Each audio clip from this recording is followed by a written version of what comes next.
Hello friends, welcome back to Udan Academy. Before starting our new topic, let me give a brief introduction of myself. I am Deepika Yadav. I am teaching in Department of Uttar Pradesh Madhyamik Shiksha. I have done MSc Chemistry in University of Kota, Rajasthan. I have specialized in organic chemistry. I have attended my graduation, that is BSc BA degree from Regional Institute of Education NCRT Ajmer. I have done my class 10th and 12th from CBSE board, Kendriya Vidyalaya CWS Jayanth, Madhya Pradesh. And currently I am doing Master of Arts in Education MA EDU course from IGNOU New Delhi, and my work experience is 5 years.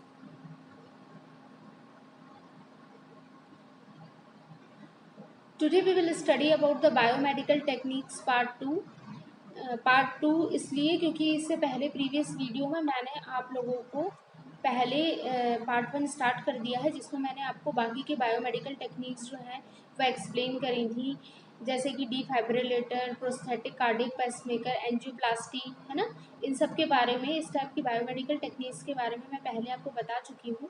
जो कुछ biomedical techniques बच गई थी उन्हें मैं आपको part two के माध्यम से समझा रही हूँ।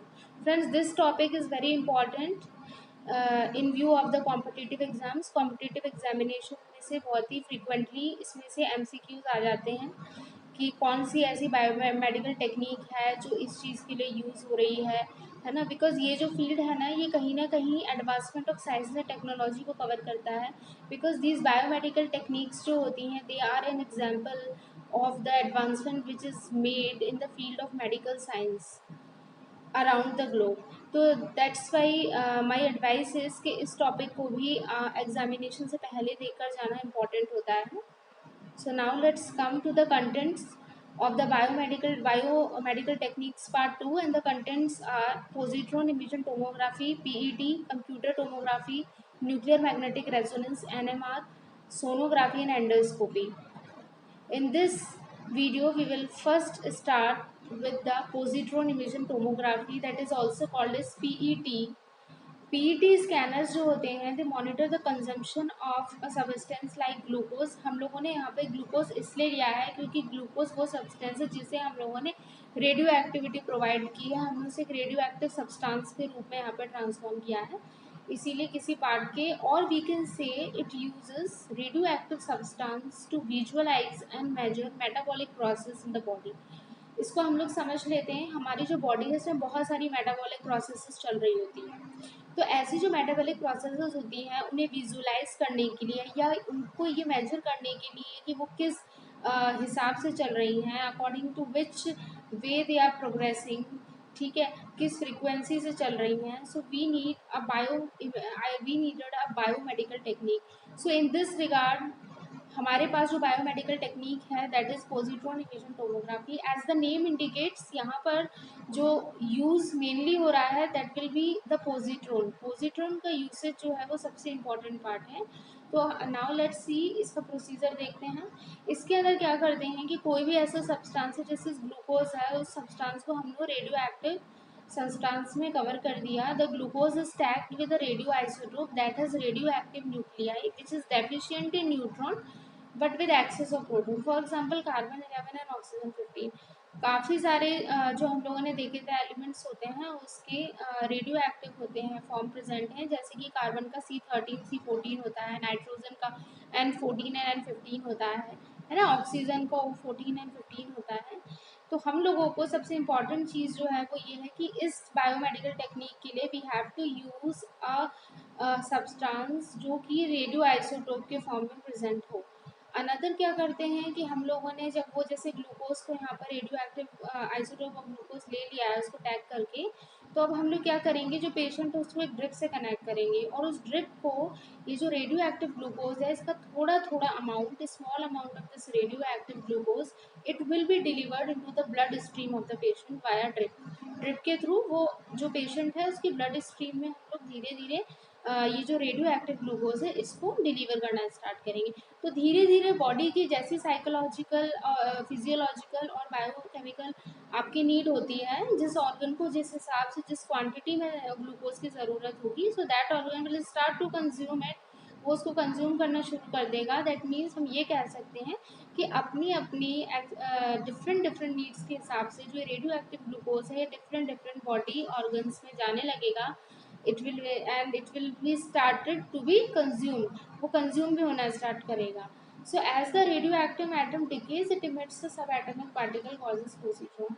Radioactive, जब भी हम एटम की बात कर रहे हैं तो इट इज़ वेल नोन कि जब रेडियो एक्टिव डिके होता है देन रेडिएशंस कम आउट। तो इसी तरीके से यहाँ पे जब ये जो रेडियो एक्टिव एटम ये डिके करना स्टार्ट होगा देन इट विल इमिट अ सब एटॉमिक पार्टिकल, जिसे हम लोग यहाँ पर पोजिट्रॉन कह रहे हैं।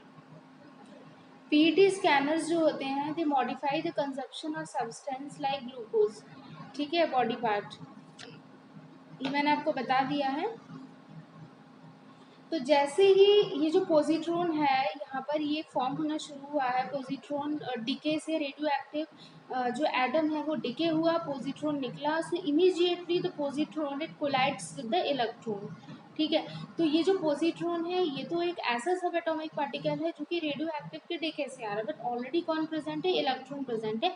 तो वो इमीडिएटली जैसे ही वो वहाँ से निकलता है तो वो इलेक्ट्रॉन के साथ कोलिजन करता है। This collision annihilates them and releases a burst of electromagnetic energy in the form of a pair of gamma radiations. तो ये जो collision होता है इस वजह से क्या होता है, एक इलेक्ट्रोमैग्नेटिक रेडिएशंस का वी कैन कह सकते हैं एक बस्ट, एक बहुत बड़ा फॉर्म में जो इलेक्ट्रोमैग्नेटिक एनर्जी होती है वो आपकी रिलीज होती है, किस फॉर्म में, in a pair of gamma radiations.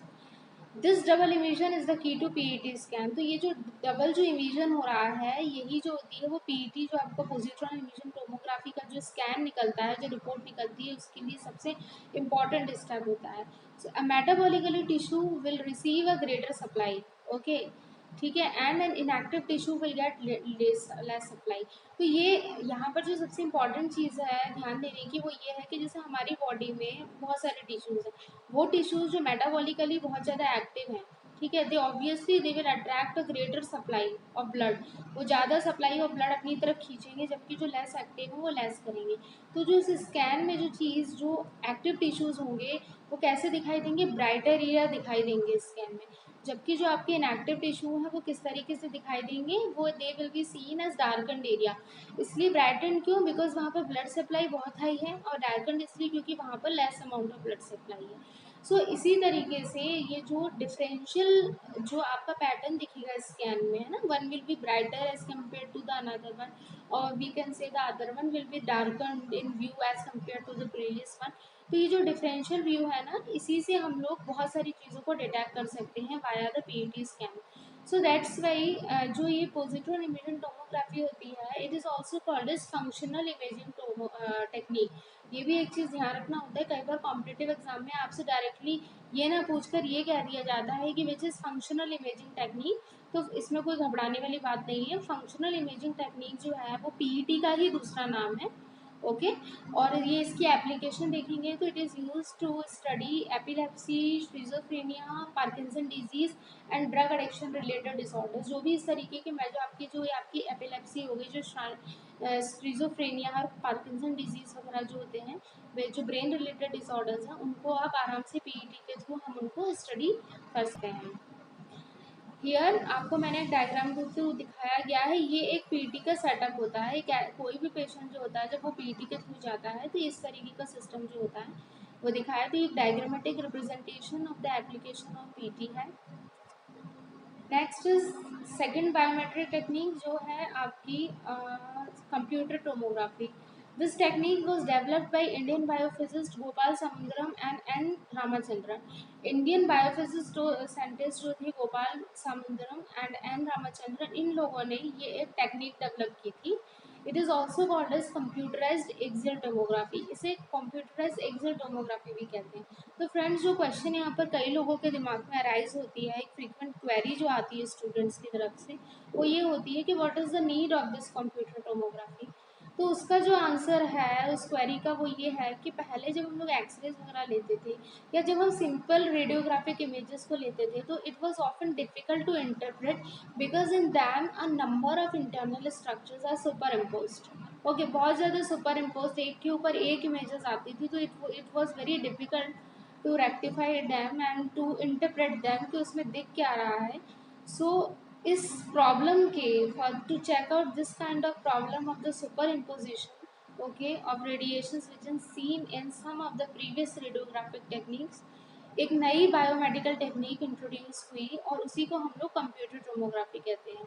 Okay, and it was developed in 1972। इसका जो थ्योरेटिकल बेसिस है इस टेक्निक का वो ये है कि यहाँ पर क्या करते हैं कि जो एक्सरे होती हैं, लो डोज की एक्सरे बीम जो होती हैं, दे मूव 360 डिग्री के हिसाब से वो मूव कर रही होती हैं and they passes through a thin section of the body of the patients.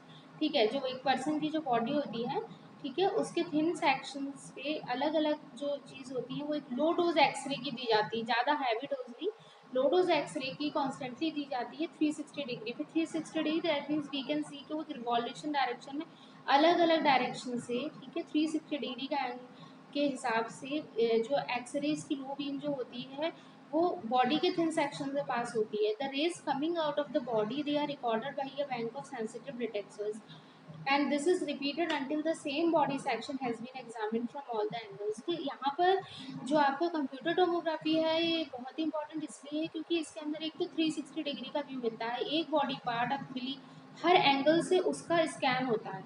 ठीक है, इस कंप्यूटर टोमोग्राफी में a computer analyses the data and reconstruct the image of an internal organs in the section of the body.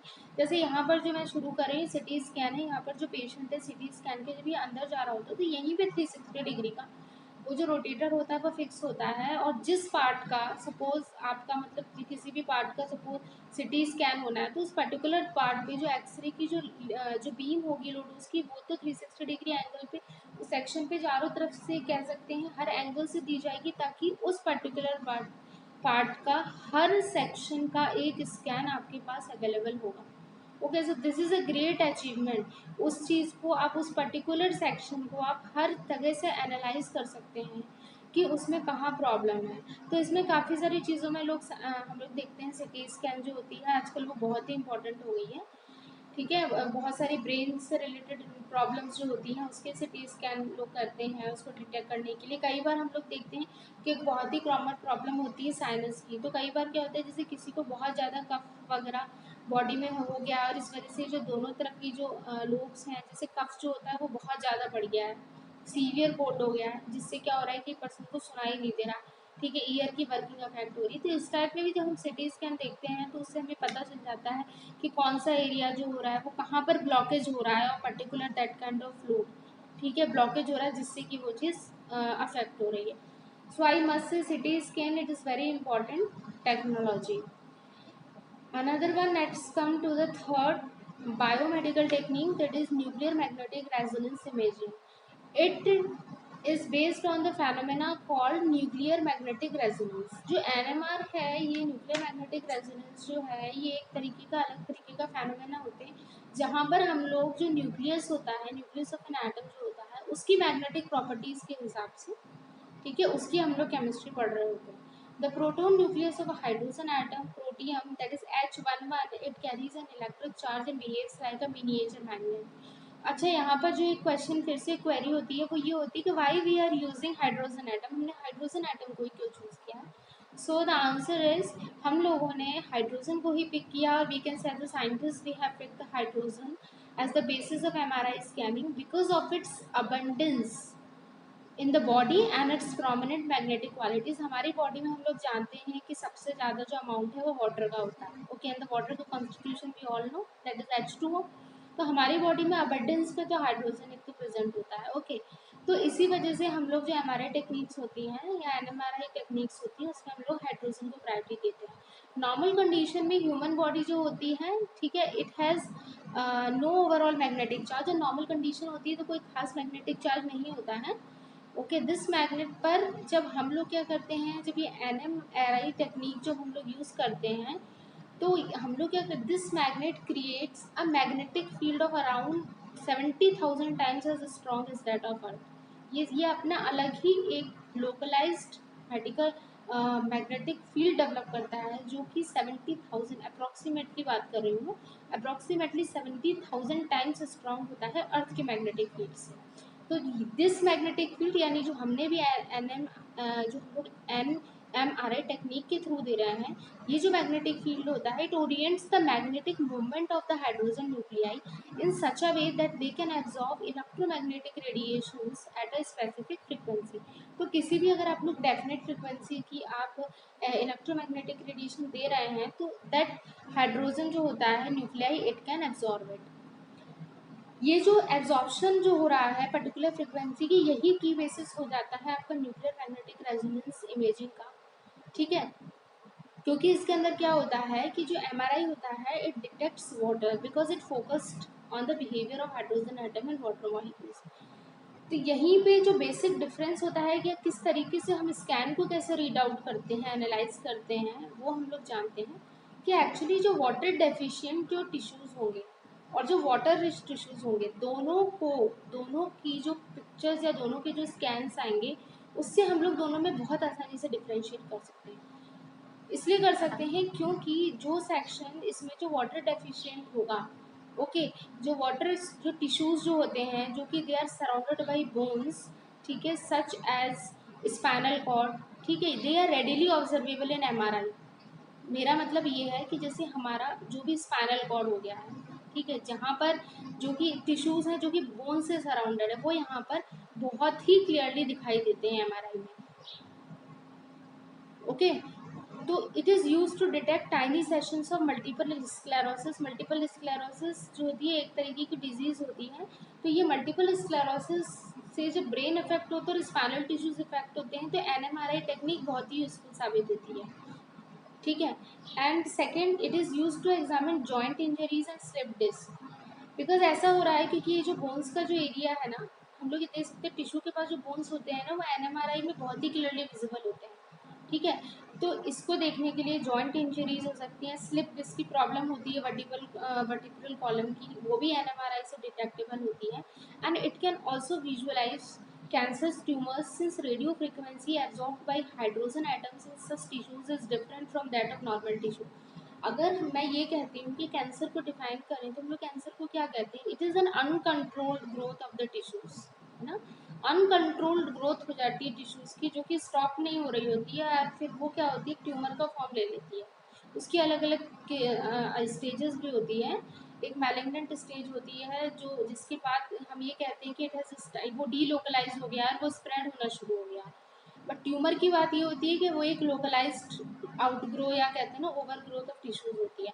तो यहाँ पर जो ये जो एक कैंसरस टिश्यूज होंगे उनकी जो फ्रिक्वेंसी होगी, ठीक है, वहाँ के जो हाइड्रोजन एटम्स की जो फ्रिक्वेंसी होगी वो उन एटम्स की फ्रिक्वेंसी से बहुत डिफरेंट होगी जो कि नॉर्मल टिश्यू से है। तो ये जो रीडिंग्स आती हैं उसी से हम लोग ये चीज़ क्लैरिफाई कर सकते हैं कि कोई ऐसा तो नेबरिंग टिश्यू नहीं है, ऐसा तो नेबरिंग सेल नहीं है जो कि एक बहुत ही सडन ग्रोथ शो कर रहा है ना। तो ये जो बेसिस है, ये जो डिफरेंस आ रहा है, ठीक है, हाइड्रोजन की जो ये फ्रिक्वेंसी है, हाइड्रोजन एटम्स की जो एब्जॉर्बिंग फ्रिक्वेंसी है, वो जो बेसिस बन जाती है आपकी एनआरआई एप्लीकेशंस की।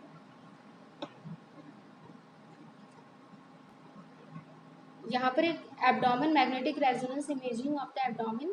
The patient lies on the table, the slides into the MRI machine which takes pictures of the inside of the body. The pad on the patient's abdomen helps make the picture clearer. देखो ऐसा है, इस pick में हम लोग देख रहे हैं कि यहाँ पर एक बेल्ट, क्योंकि एब्डोमेन का यहाँ पर जो हमें एरिया देखना है वो एब्डोमेन का देखना है, तो एब्डोमेन के ऊपर यहाँ पर एक बेल्ट लगा दी गई है।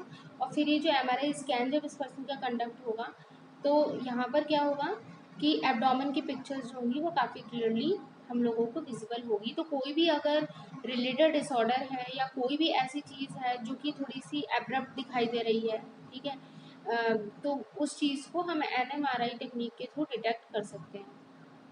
Next is the sonography. It is a well known technique, I think ये जो बायोमेडिकल टेक्निक है बहुत ही पहले से यूज़ की जा रही है sonography. It is based on ultrasound. Ultrasound क्या होती हैं, ऐसी वेव्स होती हैं जो फ्रीक्वेंसी जिनकी 20 किलो हर्ट्ज से ऊपर होती हैं। अल्ट्रासाउंड फ्रीक्वेंसी जो इसमें रेंज होती है वो 2 से 15 मेगा हर्ट्ज MHz की जो होती है वो हमारी बॉडी पर बीम की जाती है, यानी हमारी बॉडी पर वो जो वेव्स होती हैं या वो फ्रिक्वेंसी डाली जाती है और उससे जो रिटर्निंग इकोस होते हैं वो डिटेक्ट होते हैं। मैं आपको समझाती हूँ। कि एक्चुअली जो साउंड वेव्स होती हैं, जो अल्ट्रासाउंड वेव्स का एक नेचर होता है कि जब तक इन्हें कोई भी ऑब्स्ट्रक्शन बीच में नहीं मिलता है तो ये आराम से होमोजेनियस टिश्यू में अनइम्पीडेड चली जाती है। ओके, मतलब विदाउट डिस्टर्बेंस ये बिल्कुल क्लियरली वहाँ से पास आउट हो जाती है। बट अगर उस पाथवे में कोई और टिश्यू आता है बीच में या कोई भी ऑब्स्ट्रक्शन आता है तो ये जो रेज होती है वो वहाँ से टकराती हैं और रिटर्निंग इकोज जो होती हैं वो एक रिटर्निंग इको जो होती है वापस भेजती है और वही चीज़ जो होती है वो डिटेक्ट होती है। तो ये जो प्रोसीजर है ना, ये जो इसका जो इको होकर वापस डिटेक्ट होना होता है, this has become the basis for the process of sonography और अल्ट्रासाउंड, जो हम लोग कहते हैं नॉर्मल लैंग्वेज में। Coefficient of reflection depends on the difference in the density of the teeth tissues and organs. तो ये जो आपका कोफिशिएंट ऑफ रिफ्लेक्शन होता है ना, ये किस पर डिपेंड करता है कि किस जो दो टिश्यूज़ हैं, एक पहले से जो टिश्यू है और दूसरा जो टकरा रहा है। ओके, तो वो जो टिश्यू होता है उन दोनों की डिफरेंशियल डेंसिटीज जो होती हैं वो टाइम के हिसाब से उसकी फिर वहाँ पर एक पिक्चर सॉर्ट ऑफ क्रिएट हो जाती है स्कैन में, जिससे कि एक पर्टिकुलर कोई भी हम लोग इमेज देख सकते हैं किसी भी बॉडी ऑर्गन की। सोनोग्राफी की जो टेक्निक होती है वो सबसे ज़्यादा जो यूज़ की जाती है वो प्रेगनेंसी के टाइम पे की जाती है ना, फीटस को देखने के लिए और the development of foetus in the uterus. ठीक है, तो ये जो टेक्निक होती है application, it is use to assess foetal growth and to pick up a wide range of abnormalities such as spinal bifida. काफ़ी सारी फीटस में एबनॉर्मेलिटीज़ होती हैं। पहले के टाइम पे जब ये बायोमेडिकल टेक्निक नहीं थी तो बहुत प्रॉब्लम होती थी, क्योंकि हमारे पास कोई टेक्निक नहीं थी जिससे कि हम देख सकें कि whether the foetus is growing in a proper way और नॉट, और उसकी डेवलपमेंट को हम देख नहीं पाते थे। तो इस वजह से after the birth of the baby हमें पता चलता था कि स्पाइनल बाइफिडा जैसी कुछ ऐसी कुछ प्रॉब्लम्स होती थी, जिसकी वजह से वी कैन से कि वो जो जब वो छोटा सा बेबी जब बड़ा तक होता है तो तब तक उसको बहुत ही सीवियर मेडिकल कंडीशंस होती थी, है ना। तो इसके लिए ये सोनोग्राफी की टेक्निक बहुत इंपॉर्टेंट है। Also it indicates conditions liable to cause difficulty in labour. आजकल सोनोग्राफी की टेक्निक इतनी इंपॉर्टेंट है कि लास्ट तक आते आते through sonography doctors they can also say about को ये तक बता देते हैं कि जो पर्ट्यूरेशन होगा या जो आपकी मोड ऑफ डिलीवरी होगी वो सिजेरियन होगी या it will be a normal delivery. Okay, it is also use to image the adult body only, not only in case of pregnancy. कई कबार पेट में deep down the abdomen stomach में अगर कोई भी प्रॉब्लम होती है या किडनी स्टोन्स की प्रॉब्लम होती है तो through sonography we can see them. It provides pictures of blood flow through the beating heart based on the Doppler effect. और भी एडवांस टेक्निक में हम लोग देखते हैं कि with the help of ultrasound technique we can also listen to the heart beat of the foetus. जो developing baby होता है अंदर, जो फीटस जो डेवलप हो रहा होता है, once the heart is form and heart starts to work, तो क्या होता है हम लोग को हार्ट बीट भी हमें ऑडिबल होती है। तो कुछ जो होते हैं वो डॉपलर इफेक्ट के हिसाब से हम लोग जो बीटिंग हार्ट बीट है उसको भी सुन सकते हैं और ब्लड फ्लो जो है उसको भी पिक्चर्स देख सकते हैं। हियर मैंने एक अल्ट्रासाउंड की पिक्चर है जिसमें कि आपको क्लियरली एक बेबी जो हो रहा है वो दिखाई दे रहा है। ये किसी भी जो एक स्टेज होती है जो फर्स्ट सेकंड थर्ड ट्राइमेस्टर की जो होती है उसमें से इधर ऑफ द सेकंड और थर्ड जो ट्राइमेस्टर होती है, ठीक है, उस ट्राइमेस्टर के ड्यूरेशन में से ली गई पिक है। तो ये जो आपको जो पिक है जिससे कि हम लोग देखिए क्लियरली देख सकते हैं कि कौन कौन से ऑर्गन्स फॉर्म हो गए हैं। ठीक है, नोज बेबी की दिख रही है, ठीक है, पैर दिखाई दे रहा है ना, वी कैन सी जो लिम्स दिखाई दे रहे हैं बेबी के, हेड ओरिएंटेशन दिखाई दे रहा है। तो that is all about what I am saying, this biomedical technique is very important. And now let's come to the last biomedical technique, that is endoscopy. Endo, that means when हम लोग जो endo word है ये हमें imply कर रहा है कि we are talking something about internal body parts. So an endoscopy it is a procedure where organs inside your body are looked at using an instrument called is endoscopy. हमारी बॉडी के अंदर क्या चल रहा है वो बाहर से, no doubt symptoms can be visible, but हमें जब तक ये पता नहीं चलेगा कि बेसिक हो क्या रहा है हमारी बॉडी के अंदर, कहाँ पर वो पर्टिकुलर प्रॉब्लम अराइज हो रही है, तब तक मेडिकेशन करना काफ़ी डिफ़िकल्ट होता था। So for this kind of problems जो सोल्यूशन आया है वो आया है in the form of another biomedical technique, that is endoscopy. An endoscope is a long thin flexible tube that has light and camera at one end. Images of the inside of your body are shown on a television screen. तो इसमें एक endoscope जो होता है एक long thin flexible tube होता है जो अंदर आपकी बॉडी में डाला जाता है डीप डाउन।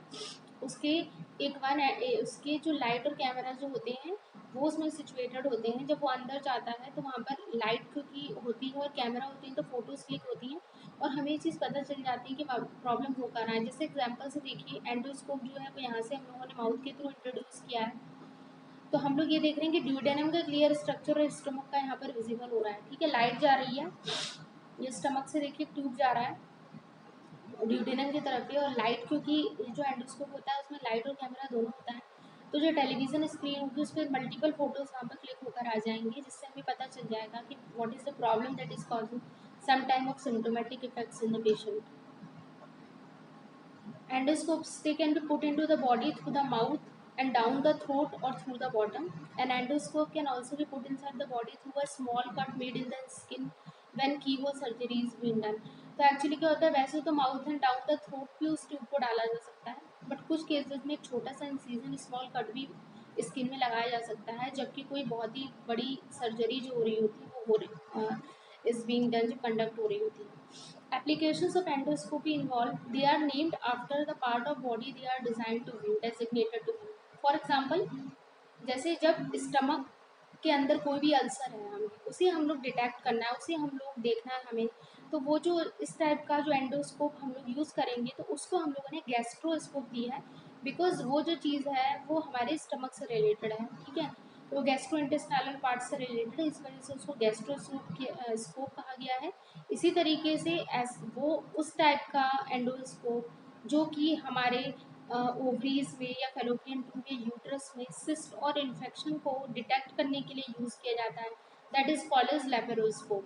ओके, तो इसी तरीके से यहाँ पे सिर्फ मैंने आपको जस्ट दो यहाँ पर एग्जांपल्स दिए हैं. ऐसे बहुत सारी चीज़ें अलग अलग ऑर्गन्स में अलग अलग तरीके के जो एंडोस्कोप यूज़ हो रहे हैं उसी तरीके से नॉमेनक्लेचर किया जाता है एंडोस्कोप्स का. बट इन अ समराइज्ड वे मैं बस इतना कहना चाहती हूँ कि endoscopy it is also one of the crucial biomedical techniques, because आजकल कुछ ऐसी प्रॉब्लम्स पहले इंटरनल ऑर्गन्स में होती थी जो अनडिटेक्टेबल होती थी, but through endoscopy the thing has become possible now. अब मल्टीपल टेक्निक तरीके हैं, या तो माउथ से या थ्रोट से, आप जैसे भी जिस पाथवे से आप एंडोस्कोप को ट्यूब लाइक स्ट्रक्चर को अंदर पहुंचाना चाहते हैं पहुंचा सकते हैं. And since it is embedded with a light and camera, तो और भी ज़्यादा क्लियर सिचुएशन हो जाती है, जो कैमराज से जो पिक्स आती हैं वो काफ़ी क्लियर आती है. So with this we have come to the conclusion of our video, and before concluding the video एक बार हम लोग फिर से रिवीजन कर लेते हैं. पहले की जो बायोमेडिकल टेक्निक्स थी, तो हम लोगों ने पहले की और आज की जो टेक्निक्स पढ़ी थी वो थी angiography, endoscopy, angioplasty, defibrillator, prosthesis, laser micro surgery, positron imaging tomography, PET, nuclear magnetic resonance that is NMRI. All these biomedical techniques, they are very important because they exemplify the advancement which is made by us or made by the human beings, made by our great scientists in the field of medical science. बहुत सारी diseases जो होती हैं उनका reason, उनका origin पता करने के लिए बायोमेडिकल टेक्निक्स बहुत इंपॉर्टेंट होती हैं, और बहुत सारी जो मेडिकल थेरेपीज़ होती हैं उनका उनको फुलफ़िल करने का भी बेस्ट जो तरीका है वो बायोमेडिकल टेक्निक्स ही होती हैं. So with this friends, it's time to say goodbye to all. Thanks for watching the video. Please like and subscribe the channel. Take care.